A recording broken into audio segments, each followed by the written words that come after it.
live? I don't know. I think so. Yes. Hello, Internet. I thought I'd do a little demo of Gitopolis because I haven't really shown off this thing. This is an open source tool I've been working on for some time. This tool is designed to allow you to manage a whole load of local Git repositories easily. I tried a bunch of tools before. I also wanted to learn Rust and didn't quite get on with the tools I found. They do get a mention at the bottom of the README. The one I used previously was called Git. Does the job. I just could never quite get the hang of the command syntax, and seeing as I was looking for a project at the time, I created this. So after some time, we're up to 39 stars, which is pretty cool. 54 releases, because I have an automated build pipeline, and a pretty good project overall. I've been using it for client projects. I've been helping people use it, and I'm pretty happy with it at the moment. So I thought I'd give you a quick demo. So it's a command line tool. This is it. Has built-in help thanks to the clap command line argument parser library from the Rust crate ecosystem. We can look at help for subcommands, and if you just forget to do things, it'll tell you what you've missed, which is all lovely. So I'm probably wondering what the purpose of this is. So here we have an empty directory. These are just alias reminders because I forgot to use L instead of ls. So what we can do is we can go and find a few Git repos to clone. Quite a common use case, a whole bunch of microservices, keep up to date with the team, be able to like flip between them easily, reclone onto new machines, that kind of thing. So I will pick some of my recent projects. I'll pick a couple. I won't have Gitopolis because that'll get really confusing. But let's have solution editor, solution item sync, and fake Cosmos, I think. Maybe, we probably want a Rust one in there. What have we got that's Rust? Let's have a proper look at the repo list. Oh, desktop backup. Yes, of course. So you can use it as you normally would. I will... that's annoying. It's not logged in, so it's not going to give me the HTTPS clone. That's very annoying. I'm just going to copy that and just do a normal git clone. So let's see if I can get this right. Log it. Oh yeah, you have to put the colon in, don't you? So you get for making these things up. Right, there we go. So at this point, Gitopolis has got nothing to do with what we're doing here. It's just a normal git clone. So you can see that there is a .git folder in there. It's like a normal, nothing going on here at the moment. Gitopolis still not doing anything interesting. List is just empty. But at this point we can say, actually add the solution editor. So far not very exciting. But now list knows about it. Again, not super useful yet. So let's do another one. I'm going to have to do these clone URLs from hand, which is kind of annoying. I don't know why it's not going to tell me the SSH URL. By the way, the .git on the end is optional. So I'm going to do this one a different way, which I think will work. Clone. See if I get this right. Git at github.com :thing. Did I get it right? I did get it right. So this basically combined the previous two steps into one.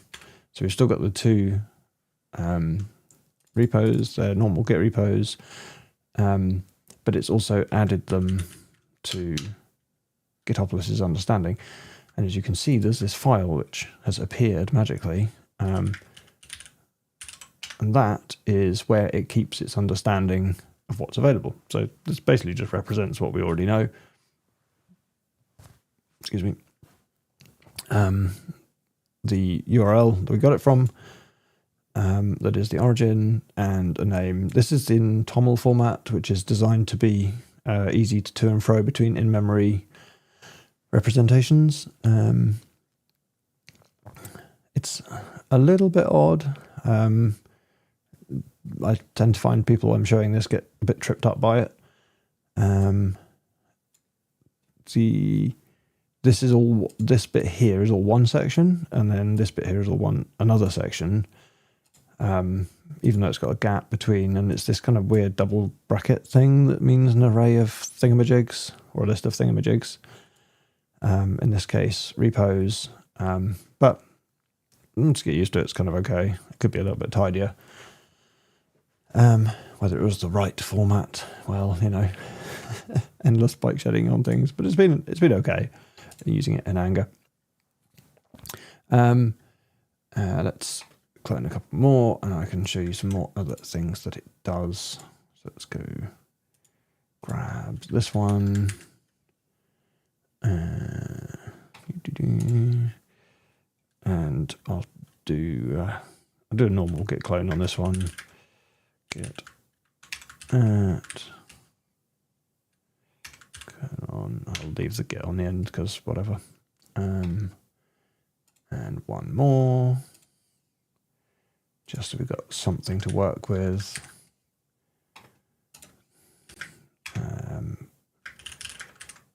And I'm again going to do this with just the normal git clone.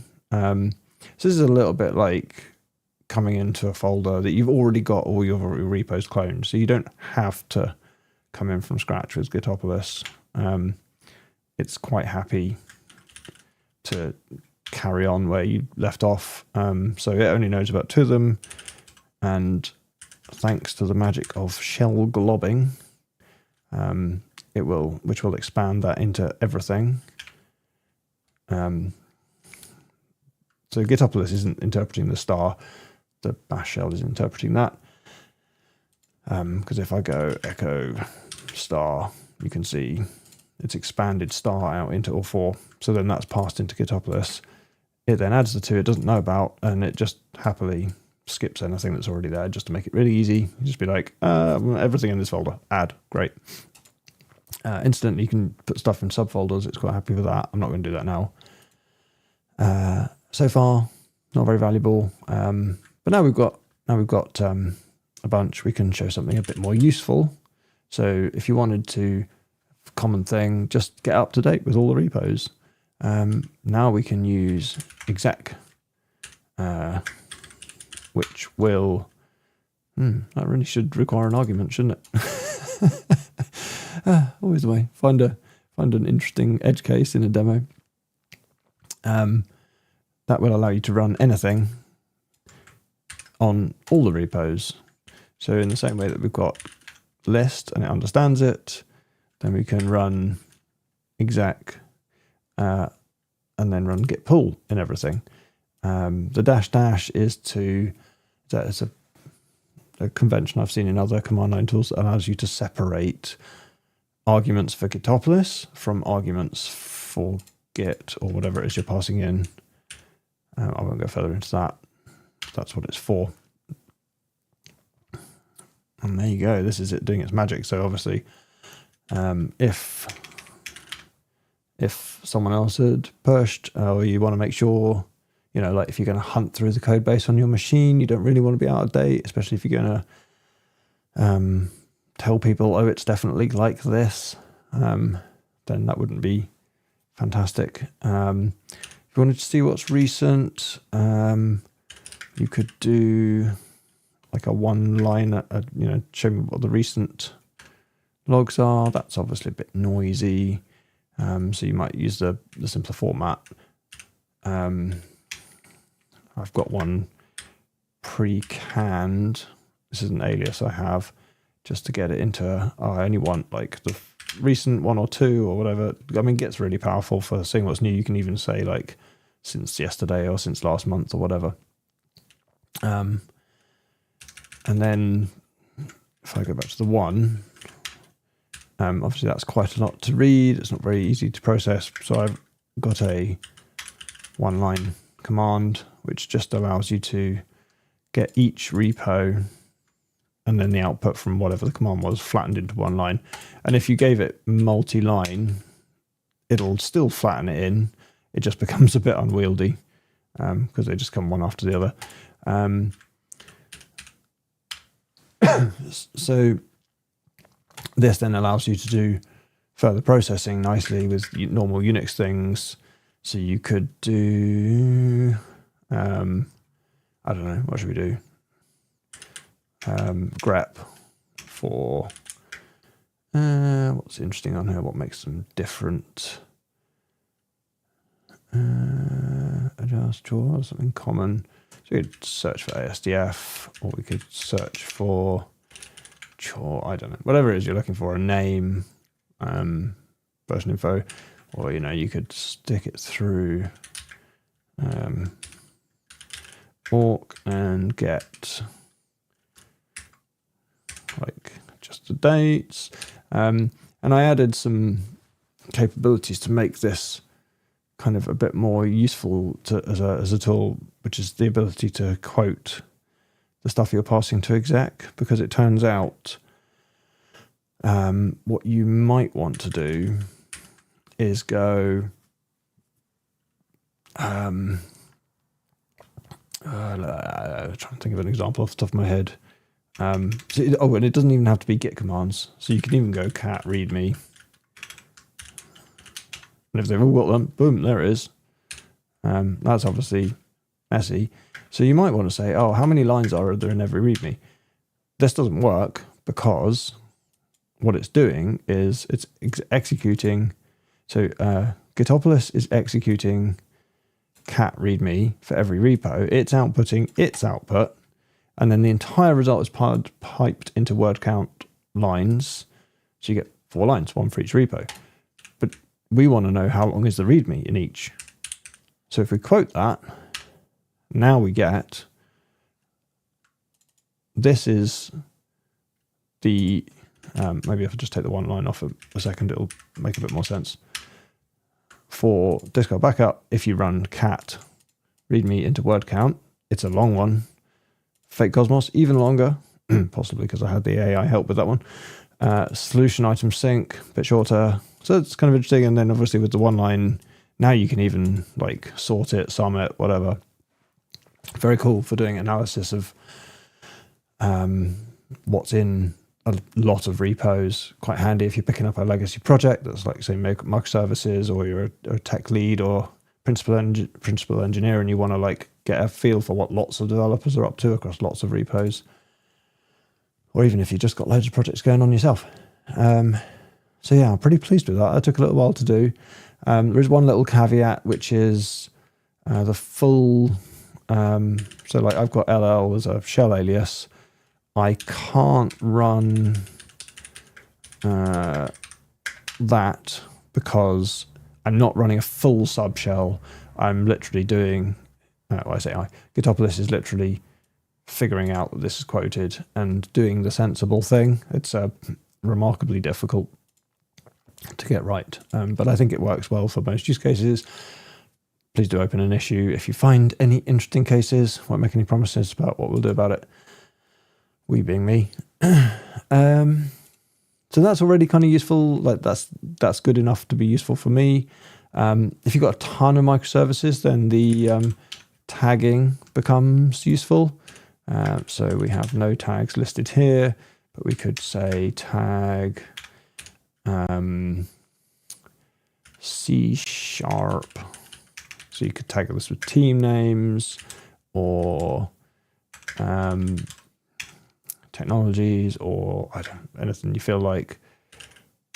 Have I missed any? No, so these are all C# ones. And then if we go Rust for the disk hog one, and then tags looks like this. It's got a long mode, which allows you to see it all at once, as does list, incidentally. allows you to see the more information about it in one go, including the tags and the origins, the remotes. What else is interesting? How are we doing on time? Don't know. Keep going. I'm sure if people get bored, they can just leave. But thanks for sticking this far. I hope you're finding it useful. Comments, please. If it's YouTube, drop me a message. All this stuff. Start the GitHub. Show a bit of interest and love. Let me know. Let me know if it works or doesn't work. What you like, what you don't like. Please share the word about these tools. Quite keen to, having put a load of effort into these open source tools, spread it a bit further. Do post it to whatever your favorite online watering hole is. But if you think it's useful, share it one-to-one as well. That's not to be underestimated as valuable. Right, so back to tags. So then, for example, let's go back to the counting readmes. We can limit that to C# or Rust. So git pull can take a while if you've got a lot of repos. So you might want to limit your git pull to the repos that your team is on, even if you've got everything else checked out.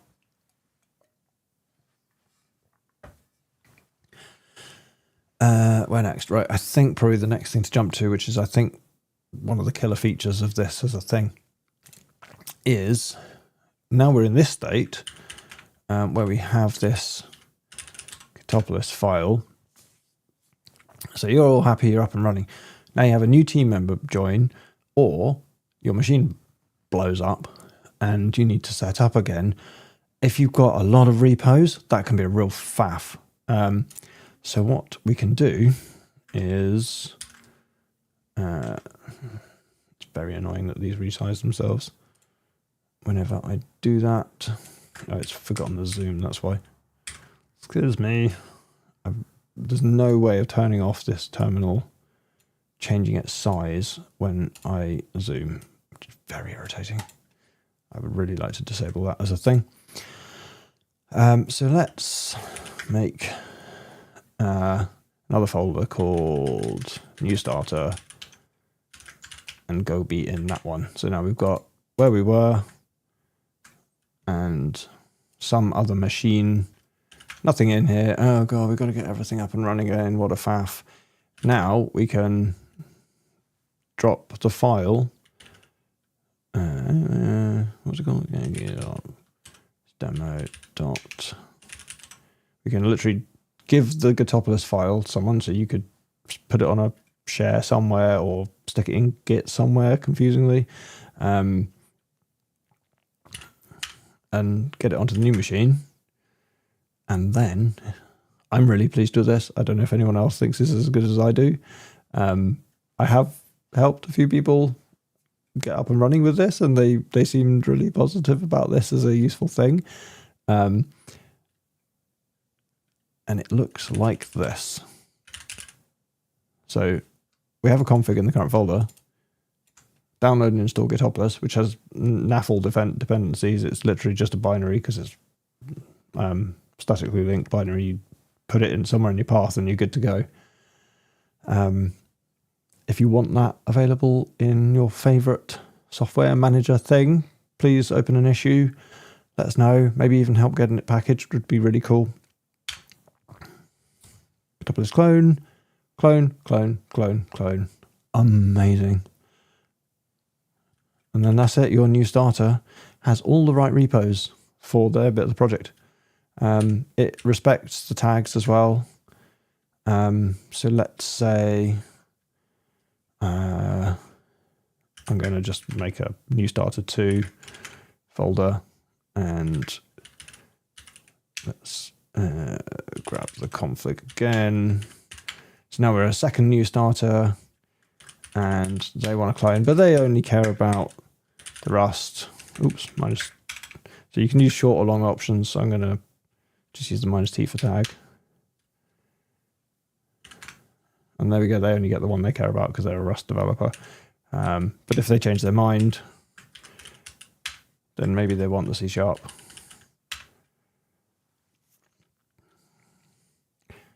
And it's idempotent, so if you run it again, it'll go, nah, you don't need that. Got that already. So it's pretty good to use, in my personal opinion, even though I'm completely biased. But, you know, I built it because I needed it. I've used it an absolute ton. Like, you know, running lines of code, counters across a new repo just to get a feel for the shape of it, stuff like that. Wonder if I can do that. So I've got a slot count thing.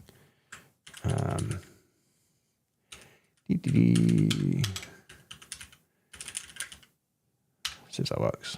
Well, that is way too noisy. But you get the idea. I mean, you can fiddle with the information. Yeah, this is... I'm sure I have another one. Oh, there you go. I've got a different slot counter. This one is...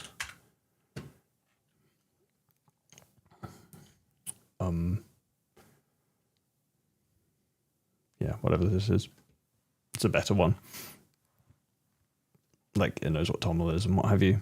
So yeah, we've got the counts for each thing, or you can, you know, pass in options and summarizing using the shell stuff. Is there anything else worth showing on this thing? Add, remove, obviously, not very interesting to show, but it does what it says. List we've looked at. As I say, the long mode's kind of useful. Tags, long mode is useful. So you can actually use it to add metadata to your repos to like document, oh, this is owned by this team and what have you. Much like the GitHub topics, which you can kind of abuse for that. Sync, oh yeah, I should explain sync, oh, there's show as well, which is a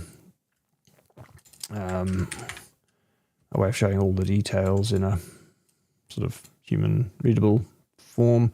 Move I added because it turns out that if you change the directory of one of the repos, so if I like, let's have somewhere to put this, so I don't know, solution things, and then move solution.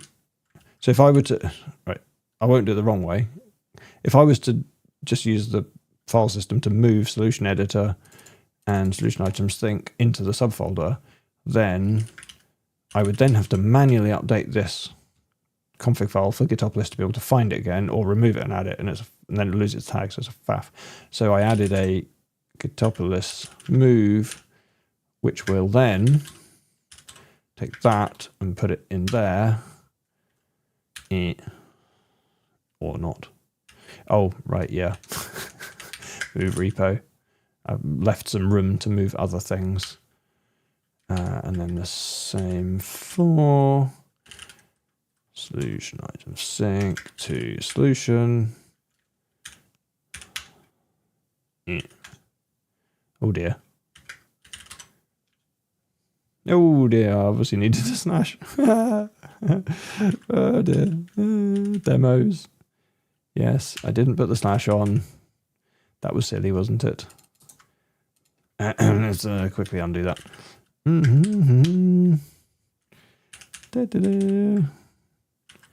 Right, let's do that again. So apparently needs the slash on the end.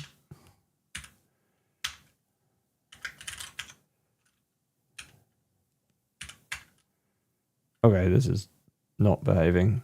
Maybe there's a bug. I don't know. Trash solution. Start again. Clone. This is kind of handy.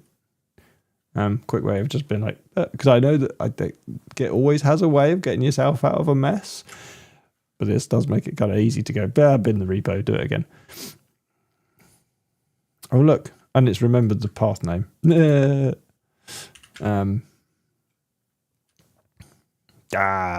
all went wrong, didn't it? Maybe I'll go and be new starter 2 and then see if I can get the move to work. If this doesn't work, then this is going to be a bug report, isn't it? Gitopolis, move, repo. Old path, new path. Oh, maybe I need the full path. Maybe this is a usability problem and I'm just being silly. Move repo, that one to that one. Yeah, I suppose it's, yeah, I'd forgotten. I'd done this in the Unix way, where the mv move command is also how you rename things. I did that quite recently as well. You'd think I'd know. There we go. So now it's in solution. That's better. And then if I, sorry, I would edit it out, but yeah. Where is it? Yeah. So now, if you pass this around, and someone clones, it'll show up in the subfolder, and it knows where to find it. So if like I run a pull, it's not going to trip up. Right, there we go. What else? Yes, I need to explain sync. I had a client where the Git repos were on the move from one hosting provider to another, and obviously a significant amount of the world just uses GitHub, but that is not the entire world. Some use GitLab, some are very out of date and use all sorts of archaic things. Git is incredibly flexible. You could put it on a file share, you could put it on another folder on your own drive, you can do just so much stuff. So I won't demo it, but it does what the help says, which is it allows you to synchronize this information from the gitopolis file with git remote. No, don't not remove.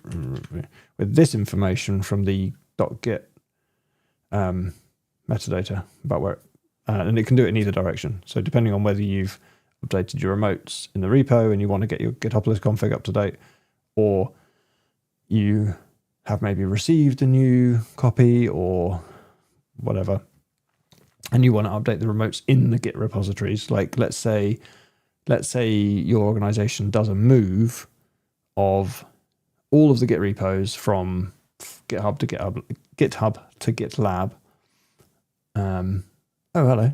Apparently there's a viewer. Is that just me? I don't know who else would be up at this time. And that's thrown me. I don't expect people to actually watch my videos.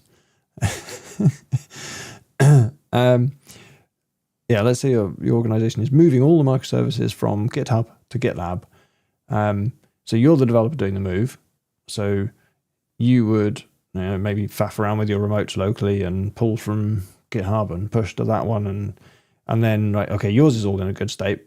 So you might then update the gitopolis config with all the new remotes, and then give that to your teammates. And all your teammates, instead of saying, oh, reclone everything, or the other alternative, which is for them to go through and manually update the remotes on everything, which they can do, and there's even some cool things about getting it to flip remotes dynamically, which I can't remember the commands for. You can give them this and say run sync, and then it will update all of their remotes, in theory. I think that's about it. I should probably stop talking about it now. Gitopolis. Anything else? Help move. Yeah, I think that's about the size of it. I found it very useful. I'm very pleased with it. It is AGPL, the most copyleft of the open source licenses. There's no commercial aspect to this whatsoever. I had fun building it. The GitHub Actions are kind of interested if you're interested in that kind of thing. If people want to spread the word and help it get packaged for other platforms, that would be really cool. I think this is really valuable, and maybe other people do too, or would if they knew about it, because I don't think many people know about it. It's only 39 stars. I think it's got a long way to go before the people that could really benefit from it actually are even aware it exists. What else we got? Yeah, I've got loads of things that I've thought of that would be cool, or little issues. TOML format, like I could do with improving, but I'm not going to do that without a V2 because it's breaking change. Could do with man pages, that would be kind of nice. In theory, autocomplete of tags, that would be kind of cool. If you've got issues with your SSH prompting, that can be a bit of a hassle. We potentially do something about that. Packaging. Yeah, lots of things we could do, but also an absolute ton of stuff that I've run into, thought about, done, and a long history on the code base. So yeah, that's Gitopolis in a not particularly small nutshell. So yeah, give me a shout, start the repo. Thanks for watching. That is the end of the stream.